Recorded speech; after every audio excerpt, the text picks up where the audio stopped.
大家好啊，我係安東。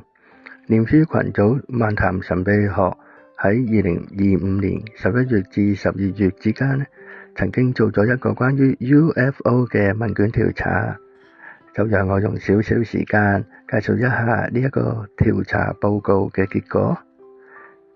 呢個調查報告總共收到102個回應，其中62位係女性，40位係男性，另外50位係華人，52位係非華人。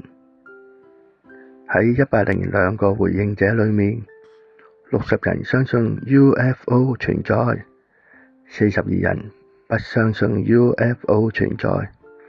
當中15人見過 UFO，87 人冇見過 UFO。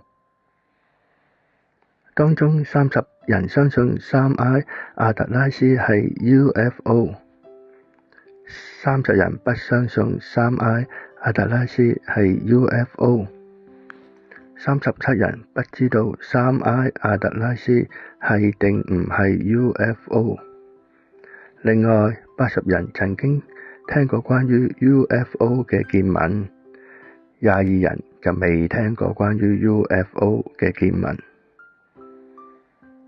102個回應者當中，20歲或者以下嘅佔10人，21至40歲之間嘅就佔28人，41至60歲嘅佔43人，61至80歲之間嘅佔21人，81歲以上嘅就冇佔到人數。102個回應者當中，18人就係待業或者退休，10人係學生，20人係文職，15人係專業人士，20人係創作者